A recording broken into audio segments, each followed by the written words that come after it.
Okay, sa mapagpalang araw mga kateknisyan, mga ka-DIY, mga ka-master, mayroon po tayo ditong repair na rice cooker. Ito po ay maliit lang naman. So, ang brand po nito ay Eureka. Bali, testing natin para malaman natin kung anong issue nito. Ito, saksak natin. Ayun. Walang power. Ayan. Okay, sige. Samahan nyo po ko. Ayusin po natin ito.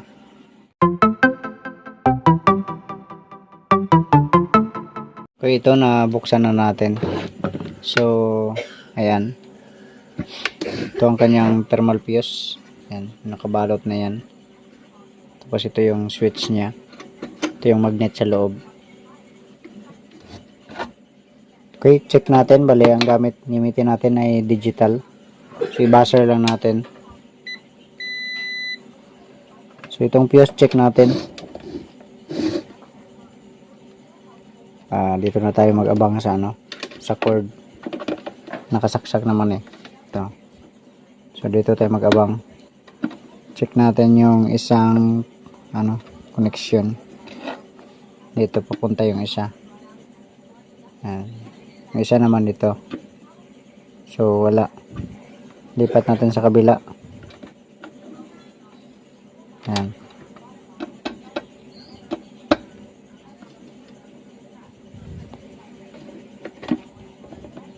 Wala rin.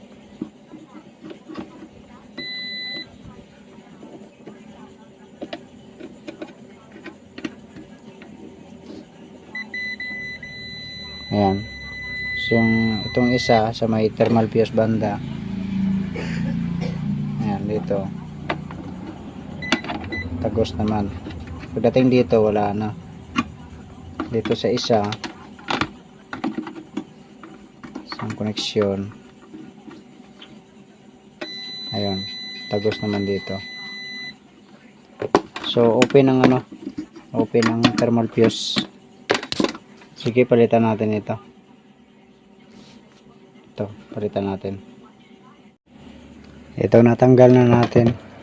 Ito yung dati niya. Ito yung pampalit natin. So, 10 ampere siya. Yung palit natin ay 20 ampere. Ayan, 20 ampere yan. So, ito, check natin yung yung dati.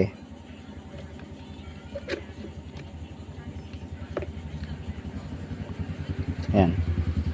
Walang reading. Walang buzzer. Dito tayo sa kabila. Ayan o. Okay, so ikabit muna natin to. Bali, ang kanyang urig ay nakasakit siya. Hindi nakascrew. Hindi kagaya sa iba na nakascrew dito sa terminal. So, putulin na lang natin ito tapos idugtong dito. Okay, ito nakabit na natin. Ayan o. Ito yung dati. Okay, sige. Takpan natin ito. So, pwede naman. Testing na kaagad natin.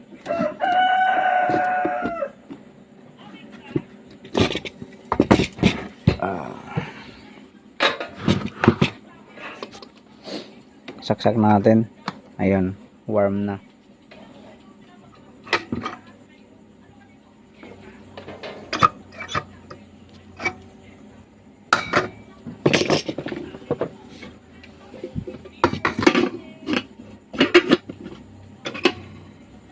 Ayan.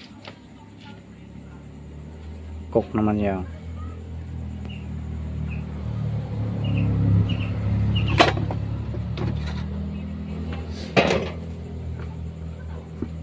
Ayan. Mainit naman. So, okay na siya. Mainit naman. Sige. Takpan na natin to.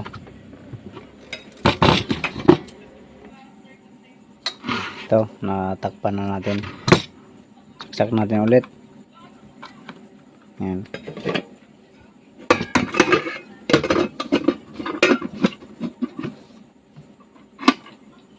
Ayan.